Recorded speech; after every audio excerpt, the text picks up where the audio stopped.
അങ്ങനെ കുറച്ചു നാൾക്ക് ശേഷം വൈജ ഹോസ്പിറ്റലിൽ നിന്നും ഡിസ്ചാർജായി വരുന്നുണ്ട്. ഡിസ്ചാർജ് ഒക്കെ ഇങ്ങനെ ബില്ലൊക്കെ എടുത്തുകൊണ്ടിരിക്കുകയായിരിക്കും.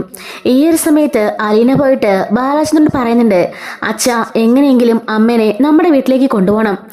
നമ്മുടെ വീട്ടിലേക്കോ? അതിനവള് സമ്മതിക്കുമെന്ന് നിനക്ക് തോന്നുന്നുണ്ടോ? ഇപ്പൊ തന്നെ നമ്മളോടൊക്കെയുള്ള വൈരാഗ്യത്തിലവള്.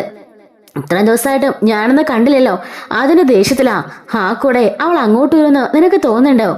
അവളുടെ ആങ്ങളമാരൊക്കെ അവളെ കൊണ്ടുപോകാൻ അങ്ങ് മിറിച്ച് നിൽക്കുകയല്ലേ. കൊണ്ടുപോട്ടെ, കൊണ്ടുപോയി നോക്കട്ടെ. എന്തായാലും എനിക്ക് കൊണ്ടുപോകാൻ വയ്യ. അച്ഛാ അങ്ങനെ പറയരുത്, നമുക്ക് വീട്ടിലേക്ക് കൊണ്ടുപോകാം. ഞാൻ നോക്കിക്കോളാം എൻ്റെ അമ്മേനെ പൊന്നു പോലെ.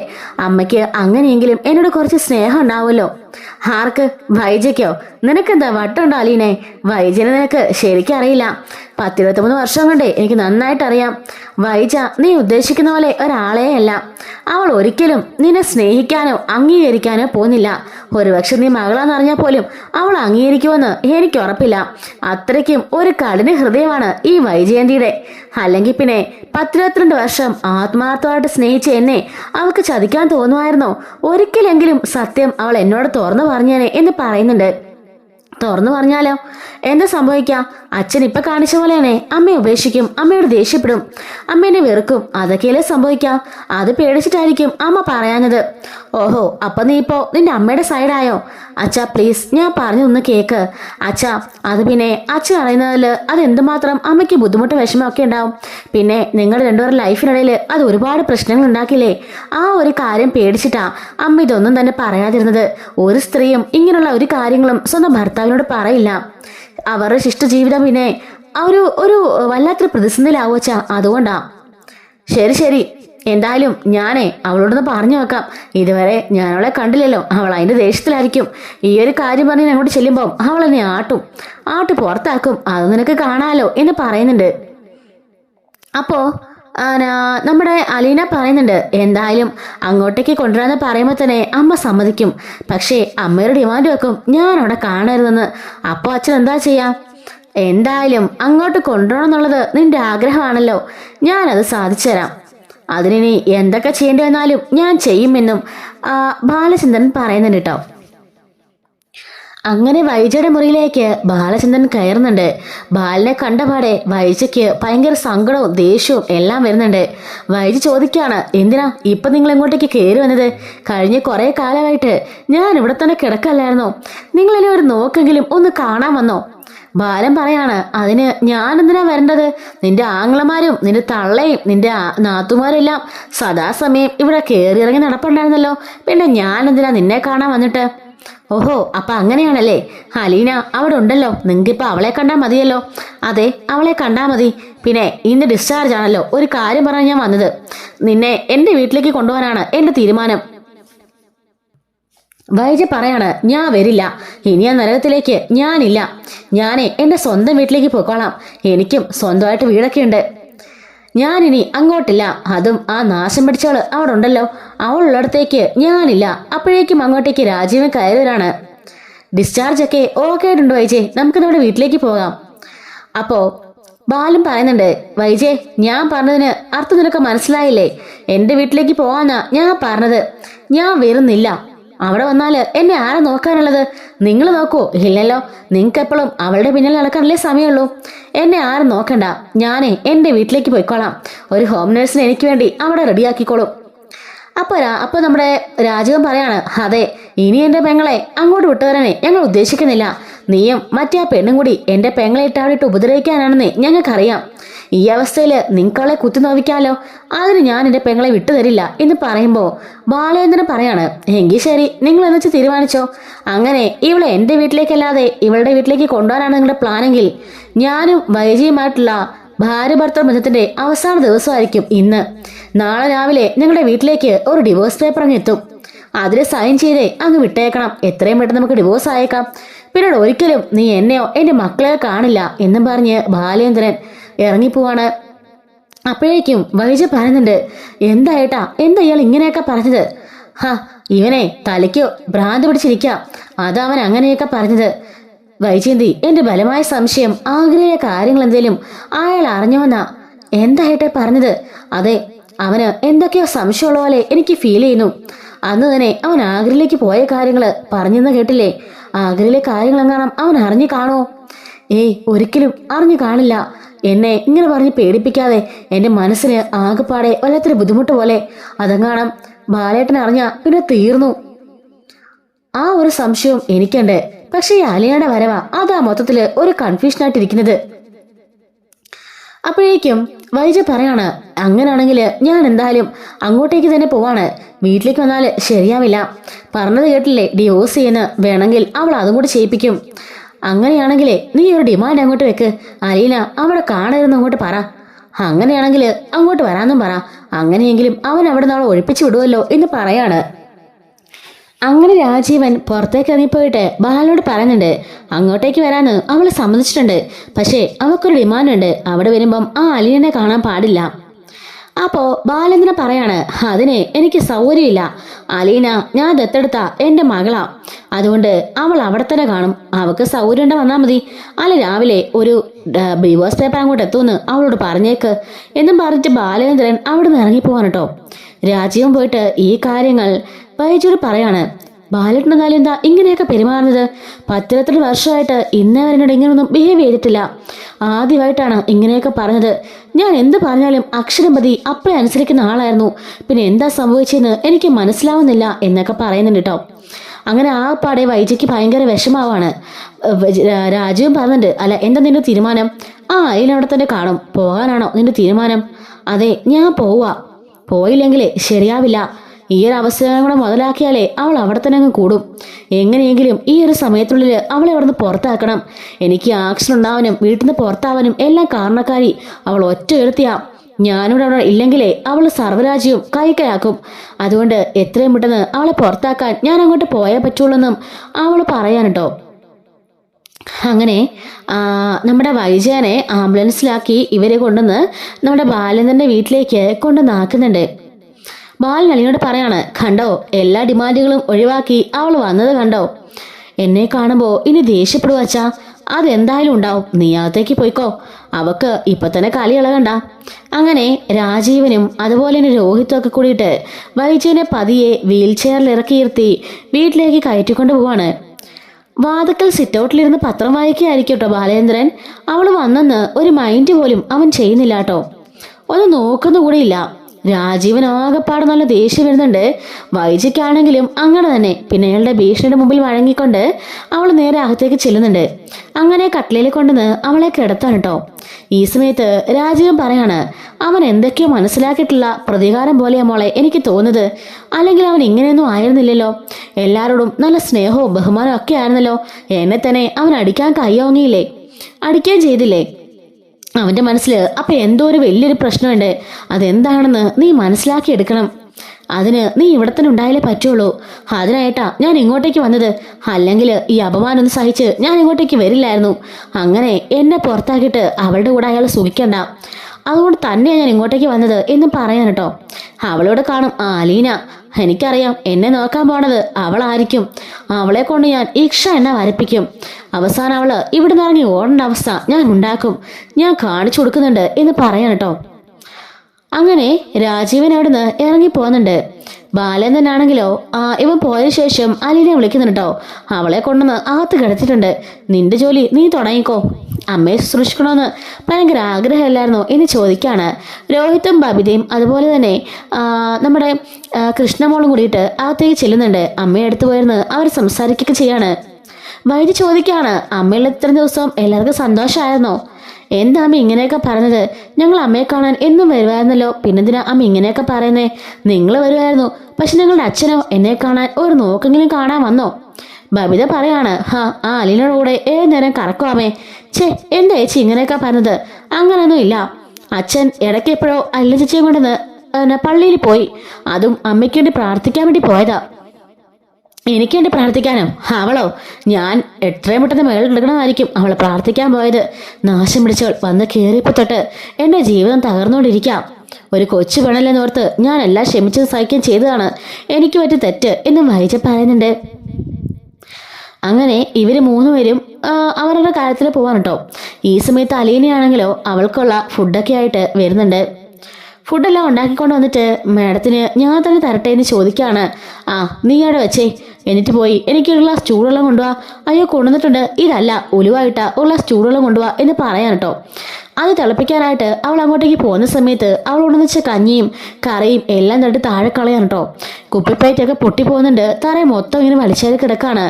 ഈ സമയത്ത് അലീന അങ്ങോട്ടേക്ക് ഓടുകയാണ്. അയ്യോ അയ്യോ എന്ത് പറ്റി മാഡം, നീ എന്താ ഇതുകൊണ്ട് അറ്റത്ത് വെച്ചിട്ട് പോയത്? ഞാനൊന്ന് കഴിഞ്ഞിട്ടപ്പോഴേക്കും എല്ലാം തട്ടി താഴെ വീണു. ഇങ്ങനെയാണോ കൊണ്ട് വെക്കേണ്ടത്? അയ്യോ മാഡം ഞാൻ നീക്കി വെച്ചിരുന്നതാ. നീക്കി വെച്ച് പോലും എൻ്റെ ദേഹത്ത് വീണ പൊള്ളാൻ വേണ്ടിയായിരിക്കും നീ ചെയ്തതല്ലേ എന്ന് ചോദിക്കാണ്. മര്യാദയ്ക്ക് ഇവിടുന്ന് ക്ലീൻ ചെയ്യടി എന്ന് പറയുന്നുണ്ട് കേട്ടോ. അപ്പോഴേക്കും അവള് അത് മൊത്തം തൂത്തുവായർ തുടച്ച് എല്ലാം ക്ലീൻ ചെയ്യാണ്. അങ്ങനെ പാത്രമെല്ലാം കൊണ്ട് വെക്കുന്നുണ്ട്. ഞാൻ ഇത്രേ ഉണ്ടാക്കിയുള്ളൂ, ഒന്നുകൂടി ഉണ്ടാക്കിക്കൊണ്ട് വരാം എന്നും പറഞ്ഞുകൊണ്ട് വീണ്ടും പോയി ഉണ്ടാക്കാം കേട്ടോ. വൈജ മനസ്സിൽ ഓർക്കുന്നുണ്ട്, ഉണ്ടാക്കടി ഉണ്ടാക്ക്, നന്നായിട്ട് നീ ഉണ്ടാക്ക്, നിനക്കിട്ടുള്ള പണി ഞാൻ തീർന്നുണ്ട് എന്ന് ഞാനിങ്ങനെ മനസ്സിൽ പറഞ്ഞുകൊണ്ടിരിക്കുകയാണ്. അങ്ങനെ എന്തൊക്കെ ദ്രോഹങ്ങൾ ചെയ്യാവോ അതെല്ലാം നമ്മുടെ വൈദ്യ ചെയ്തുകൊണ്ടിരിക്കുകയാണ്. 1-2 ദിവസം ആയതേ ഉള്ളൂ കേട്ടോ. അതിനിപ്പം നമ്മുടെ അലീന ശരിക്കും മടുക്കുന്നുണ്ട്. കാരണം എപ്പോഴും ഫുഡ് തട്ടിയിടുക, അതുപോലെ തന്നെ മനഃപൂർവ്വം ഒമിറ്റ് ചെയ്തവിടെല്ലാം ഇടുക, അങ്ങനെ പലതരത്തിലുള്ള പല കോപ്പറാണ് കേട്ടോ വൈദ്യ കാണിക്കുന്നത്. ആ ഭക്ഷണം കഴിക്കുന്നതെല്ലാം തന്നെ വേസ്റ്റെല്ലാം വാരി അതിലൊക്കെ വലിച്ചെറിയും. അങ്ങനെ അലീനയ്ക്ക് നല്ല മുട്ടാൻ പണി തന്നെ കൊടുക്കുന്നുണ്ട്. ഈ സമയത്ത് ഇത് കണ്ടുകൊണ്ട് ബാലേന്ദ്രൻ വരുന്നുണ്ട്. അലീനോട് പറയാണ്, ഇതൊക്കെ മനഃപൂർവ്വം അവൾ ചെയ്യുന്നതാ നിന്നെ കൊണ്ട് പണിയിപ്പിക്കാനായിട്ട്. ഒന്ന് സാരില്ലച്ചാ, എങ്കിലും 24 മണിക്കൂറും അലീന എന്ന് വിളിക്കുന്നുണ്ടല്ലോ, എനിക്ക് അത് മതി. എൻ്റെ അമ്മയ്ക്ക് വേണ്ടി എന്ത് ചെയ്തു കൊടുക്കാനും എനിക്കൊരു മടിയുമില്ല. കൂടുതലായാലേ അവൾ നിന്നെ എടുത്ത് തല വെച്ച് മുള ധരിക്കും, നീ ഓർത്തണം. ഒന്നും സാരില്ലച്ചാ, എൻ്റെ അമ്മയല്ലേ, എല്ലാം ക്ഷമിക്കാനും സഹിക്കാനും എനിക്കാവും. ആയിക്കോട്ടെ ആയിക്കോട്ടെ, നിന്നെ ഇതുപോലിട്ട് കഷ്ടപ്പെടുത്തിയിട്ടേ നിന്നെ ഇവിടെ ഓടിക്കാനുള്ള പരിപാടി അവളുടെ. എൻ്റെ അച്ഛാ, ഇതൊന്നും എനിക്കൊരു പണിയേ അല്ല. ഒരുപാട് കഷ്ടപ്പെട്ട് ജോലി ചെയ്തോളാം ഞാൻ. അതുകൊണ്ട് ഇതൊന്നും എനിക്കൊരു പണിയല്ല. അമ്മ എൻ്റെ മുമ്പിലെ ഇക്ഷ എന്നെ വരയ്ക്കുന്നതല്ലാതെ ഞാൻ തോറ്റു കൊടുക്കില്ല അച്ഛാ എന്ന് പറയുന്നുണ്ട് കേട്ടോ. നിന്റെ ആഗ്രഹമല്ലേ, നടക്കട്ടെ എന്ന് പറയാണ്. അങ്ങനെ വൈകുന്നേരം ബബിതയും അതുപോലെ തന്നെ കൃഷ്ണമോളൊക്കെ വന്നിട്ട് അവളുടെ സംസാരിക്കുകയൊക്കെ ചെയ്യുന്നുണ്ട്. അമ്മയ്ക്ക് ഇപ്പം എങ്ങനെയുണ്ട് അമ്മേ, ആശ്വാസമുണ്ടോ? മനസ്സിനെ നല്ല ആശ്വാസമുണ്ട്. അവളെ വിട്ടെ ഞാൻ വട്ട് തട്ടുന്നുണ്ട്. അപ്പോൾ കൃഷ്ണ പറയാണ്, അമ്മ എന്തൊക്കെയാ അമ്മയെ പറഞ്ഞത്? ആ ചേച്ചി എന്തുമാത്രം അമ്മേനെ സ്നേഹിക്കുകയും അമ്മേനെ പരിചരിക്കുകയും ചെയ്യുന്നുണ്ട്. എന്നിട്ടാണ് അമ്മ ഇങ്ങനെയൊക്കെ പറഞ്ഞത്. ഡേ, ഞാൻ ആവശ്യപ്പെട്ടില്ലല്ലോ അവളോട് ചെയ്യാനായിട്ട്. അവളല്ലേ ഇങ്ങോട്ടൊന്ന് ചെയ്തു തരുന്നത്. പിന്നെ ഇച്ചിരി കഷ്ടപ്പെട്ടാലും കുഴപ്പമൊന്നുമില്ല എന്ന് പറയാണ്. അങ്ങനെ പിറ്റേ ദിവസമാണെങ്കിൽ രാജീവൻ ഇവളെ കാണാനായിട്ട് അങ്ങോട്ടേക്ക് വരികയാണ്. ഈ ഒരു സമയത്ത് നമ്മുടെ അലീനയാണെങ്കിൽ അവക്കൊണ്ടേ കഞ്ഞിയൊക്കെ വെച്ച് കൊടുത്തിട്ട് പുറത്തേക്ക് പോവായിരിക്കും. രാജീവൻ വന്നുകൊണ്ട് തന്നെ മനഃപൂർവ്വം അതിലേക്ക് കുറെ ഉപ്പുവാരിടാണ് വൈജ. എന്നിട്ട് ഇളക്കുന്നുണ്ട്. ഇപ്പൊ കണ്ടോണം ഞാൻ എന്താ ചെയ്യാൻ പോണേന്ന്. അപ്പോഴേക്കും അങ്ങോട്ടേക്ക് അലീന അകത്തേക്ക് കയറുകയാണ്. ഡി അലീനെ, നീ എന്താടി കാണിച്ചിരിക്കുന്നത്? പ്രഷർ കൂടി ചാവാനാണോ ഇങ്ങനെയൊക്കെ ചെയ്യുന്നത്? എനിക്ക് ഒന്നാമത് പ്രഷർ കൂടുതലാണെന്ന് നിനക്കറിയില്ലേ? എന്താ മാഡം, എന്താ പ്രശ്നം എന്താണെന്ന് പറ. രാജീവനും ഇങ്ങനെ നോക്കിയിരിക്കാണ്. നീ കഞ്ഞിന്ന് കുടിച്ചു നോക്കിക്കേ. അവളെ കുടിച്ചു നോക്കിയിട്ട് അവൾ പറയുന്നുണ്ട്, ഞാൻ അതിന് ഇത്തിരി ഉപ്പ് ചേർത്തല്ലോ, കൊണ്ടുവരുന്നതിന് മുമ്പ് ഞാൻ ടെസ്റ്റ് ചെയ്ത് നോക്കിയതാ.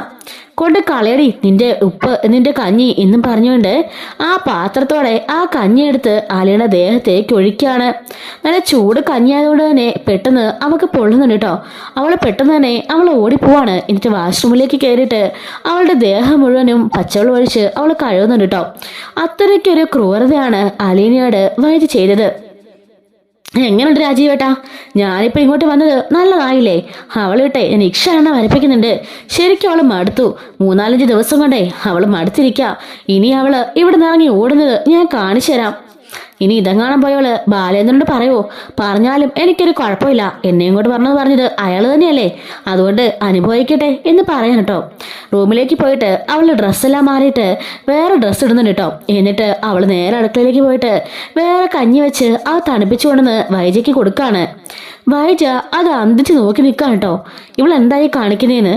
അപ്പോൾ അലീന പറയുന്നുണ്ട്, മേഡം ഞാൻ പോയി ഡ്രസ്സൊക്കെ ചേഞ്ച് ചെയ്തു, എന്തായാലും പൊള്ളിയൊന്നുമില്ല കേട്ടോ. ഈ കഞ്ഞിയെ തണുത്തതാ, ഇനി ചൂടുള്ള കഞ്ഞിയും ചൂട് ചായ ഒന്നും ഞാൻ തരില്ല കേട്ടോ. കാരണം ചൂട് കാണുമ്പം മേഡത്തിന് കലി ഇളകി എൻ്റെ ദേഹത്തേക്ക് ഒഴിച്ചാലോ, അതുകൊണ്ട് ഇനി എല്ലാം തണുത്ത് കഴിച്ചാൽ മതിയേ.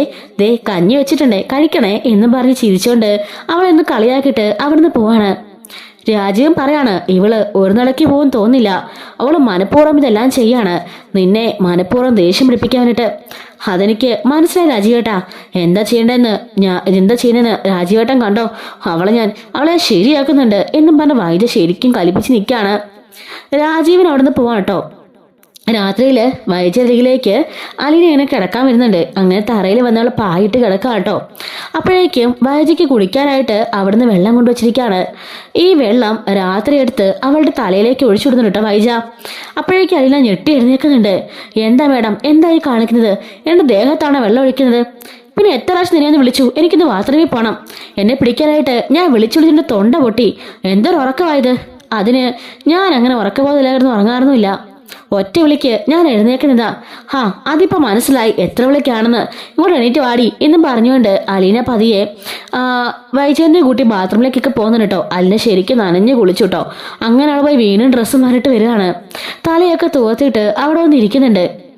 വൈജയ്ക്കാണെങ്കിലോ ഇതൊക്കെ കണ്ട് ഭയങ്കര സന്തോഷമാകുന്നു കേട്ടോ. ഈ സമയം പിറ്റേ ദിവസം രാവിലെ നമ്മുടെ കൃഷ്ണമോള് ചായ കൊണ്ട് അങ്ങോട്ടേക്ക് കയറി വരുന്നുണ്ട്. എന്തിനാടി നീ അടുക്കളയിലേക്ക് കയറിയത്? ഇവിടെ അവളുണ്ടല്ലോ. മച്ച കേട്ടില്ലമ്മ. അപ്പോക്കും കൃഷ്ണ പറയുന്നുണ്ട്, അച്ഛൻ പറഞ്ഞെന്താണെന്ന് അമ്മ മറന്നുപോയോ? ചേച്ചി ഇവിടുത്തെ ജോലിക്കാരിയൊന്നുമില്ല, ഞങ്ങളെപ്പോലെ തന്നെയാ ചേച്ചി ഇവിടുത്തെ. അതോർത്താൽ കൊള്ളാം, അല്ലെങ്കിൽ അച്ഛൻ്റെ വായി നല്ലത് കേൾക്കൂട്ടോ എന്നും പറഞ്ഞുകൊണ്ട് അവൾ അവിടെ നിന്ന് പോവാണ്. നിക്കടി അവിടെ. എന്തിനാടി എല്ലാരും കൂടി ഇത്രയധികം അവളെ സപ്പോർട്ട് ചെയ്യുന്നത്? ഏതോ ഒരുത്തി പിഴച്ച് പ്രസവിച്ച് എവിടെ കൊണ്ട് തള്ളിയിട്ട് പോയ ഒരു നാശം അവളെയൊക്കെ ഇവിടെ കൊണ്ടുവന്ന് വാഴിക്കാൻ നിന്റെ അപ്പനെന്താടി വട്ടുണ്ടോ എന്നൊക്കെ ചോദിക്കാണ്. അലീന മുറിയിലേക്ക് കയറുമ്പോഴേക്കും വന്നു നാശം എന്ന് പറയാണ് വൈജ. അലീന അപ്പം ചായ കുടിക്ക് വേണം എന്ന് പറയുമ്പോൾ എനിക്കറിയാടി, നീ എന്നെ പഠിപ്പിക്കണ്ട, നാശം പിടിച്ചോള് ഇറങ്ങി പോടി എന്നൊക്കെ പറയുന്നുണ്ട് കേട്ടോ. എന്നാൽ ശരി ഞാൻ പോയിക്കോളാം എന്നും പറഞ്ഞ് അവൾ അവിടുന്ന് പോവാണ്. കൃഷ്ണ ചോദിക്കാണ്, അമ്മ എന്തിനാ എപ്പോഴും ചേച്ചീനെ ഇങ്ങനെയൊക്കെ പറഞ്ഞത്? മിണ്ടിപ്പോവരുത്. ആരാടി നിന്റെ ചേച്ചി? ഞാൻ പ്രസവിച്ചോളാണ് അവൾ, അല്ലല്ലോ. പിന്നെ നീ എന്തിനാ അവളെ ചേച്ചിന്ന് വിളിക്കുന്നത്? അവൾ ഇവിടുത്തെ ഒരു വേലക്കാരിയാ. ബബിത അവളെ എങ്ങനെ കാണുന്നോ നീയും അങ്ങനെ തന്നെ കണ്ടാൽ മതി. അതിന് ബബിതേച്ചിയല്ല ഞാന്. അതുപോലെ ആൾക്കാരെ മനസ്സിലാക്കാതിരിക്കാനേ എന്നെ കൊണ്ട് പറ്റില്ല. എന്ത് മനസ്സിലാക്കിയെന്നാടി നീ പറയുന്നത്? എട്ടും പൊട്ടും ഇല്ലാത്ത പെങ്കൊച്ചായി പോയി. അല്ലെങ്കിൽ ഇതിനുള്ള മറുപടി നിന്റെ കവളത്ത് തന്നേനെ ഞാൻ. അമ്മയുടെ ഈ അഹങ്കാരം, ഈ സ്വഭാവം കാരണമാ അച്ഛൻ ഇപ്പോഴും ഇങ്ങനെയൊക്കെ പെരുമാറുന്നത്. അതടി എന്റെ കയ്യിലിരിപ്പിന്റെ ഗുണം തന്നെയാ, അല്ലാതെ നിന്റെ അപ്പൻ ഈ പെണ്ണിനെയും കൊണ്ട് നടക്കുന്നോണ്ടല്ലോ. അമ്മേ, കാര്യം അറിയാതെയാ അമ്മ സംസാരിക്കുന്നത്. അമ്മയോട് എത്ര തവണ പറഞ്ഞു ചേച്ചിയെക്കുറിച്ച് അങ്ങനെയൊന്നും പറയരുതെന്ന്. എന്താടി പറഞ്ഞാല് അവളുടെ ഐഡന്റിറ്റി എന്താ? വേറൊന്നും ഇല്ലല്ലോ. ഏതോ തള്ള പിഴച്ച് പ്രസവിച്ച് കൊണ്ട് എവിടെയോ കൊണ്ട് കളഞ്ഞ ഒരു അനാഥ, അതല്ലേ ഉള്ളൂ അവളുടെ ഐഡന്റിറ്റി. എന്നിട്ട് കണ്ട ആ പണക്കാരായ ആണുങ്ങളെയൊക്കെ വലവീശി പിടിക്കാനായിട്ട് അവളെ കൊണ്ട് ഇങ്ങോട്ട് എറിഞ്ഞിരിക്കാം. മര്യാദയ്ക്ക് അവളെ ഇറക്കിടാൻ നോക്ക്, അല്ലെങ്കിൽ നാളെ നിന്റെ ജീവിതത്തിനും അതൊരു ബാധ്യതയായിരിക്കും. മതിയമ്മേ, നിർത്ത്. കുറേയായി ഞാനും കേൾക്കുന്നു. എങ്കിലേ കേട്ടോ, അമ്മ പിഴച്ച് പ്രസവിച്ച ആ പെൺകുട്ടി തന്നെയാ അലീന. അമ്മയ്ക്ക് ഓർമ്മയുണ്ടോ? 10-23 വർഷം മുമ്പ് അമ്മ ഒരു കുഞ്ഞിന് ജന്മം കൊടുത്ത കാര്യം? ആഗ്രഹം വെച്ച് ഒരു 8 മാസം ഗർഭിണിയായിരുന്നപ്പോ അമ്മയുടെ ആ കാമുകനെ കളഞ്ഞിട്ട് പോയത് ഓർക്കുന്നുണ്ടോ? അതിനുശേഷം ആ കുഞ്ഞിനെ കൊണ്ടുവന്ന് മരിച്ചു പോയെന്ന് അമ്മയുടെ അച്ഛൻ പറഞ്ഞു ഓർക്കുന്നുണ്ടോ? എങ്കിലേ അതെല്ലാം അമ്മ മനസ്സിലാക്കിക്കോ. ആ കുഞ്ഞാണ് അലീന ചേച്ചി. 22 വർഷങ്ങൾക്ക് മുമ്പ് അമ്മ പ്രസവിച്ച അമ്മയുടെ സ്വന്തം മകൾ എന്ന് പറഞ്ഞത് കേട്ട് നമ്മുടെ വൈജയാണെങ്കിൽ ഞെട്ടി നിൽക്കുകയാണ് കേട്ടോ. ഇവളെന്തായി പറഞ്ഞെന്നറിയാതെ അവളിങ്ങനെ ഞെട്ടി വിറച്ച് നിൽക്കുകയാണ്. അപ്പോൾ ഇതെല്ലാം നമ്മുടെ കൃഷ്ണമോള് ഇങ്ങനെ പറയണമെന്ന് നാവിൻ തുമ്പത്തൊന്നിരിക്കുന്ന പോലെ ഇങ്ങനെ ഇമാജിൻ ചെയ്യാൻ കേട്ടോ. പെട്ടെന്ന് വഴി ചോദിക്കാണ്, നീ എന്താടി ആലോചിച്ച് നിൽക്കുന്നേ? പറയടി, നിനക്ക് ചേച്ചിയെക്കുറിച്ച് ഒന്നും പറയാനില്ലേ? വേണ്ട, എൻ്റെ മനസ്സുള്ള കാര്യങ്ങളെ അമ്മയോട് പറഞ്ഞാലേ ശരിയാവില്ല. ചിലപ്പോൾ അമ്മ പോയി ആത്മഹത്യ ചെയ്യുന്ന വരും എന്നും പറഞ്ഞുകൊണ്ട് അവിടെ നിന്ന് ഇറങ്ങിപ്പോവാണ്. ഞാൻ ആത്മഹത്യ ചെയ്യാനോ? ഇവൾ എന്തൊക്കെയാ പറഞ്ഞത് എന്നും പറഞ്ഞുകൊണ്ട് വൈജ അങ്ങനെ പിടിച്ചിങ്ങനെ കടിച്ചമർത്തിങ്ങനെ ഇരിക്കുകയാണ്. ഈ സമയത്ത് കൃഷ്ണമോളാണെങ്കിൽ പുറത്തേക്ക് വന്നിട്ട് പൊട്ടിക്കരയുന്നു കേട്ടോ.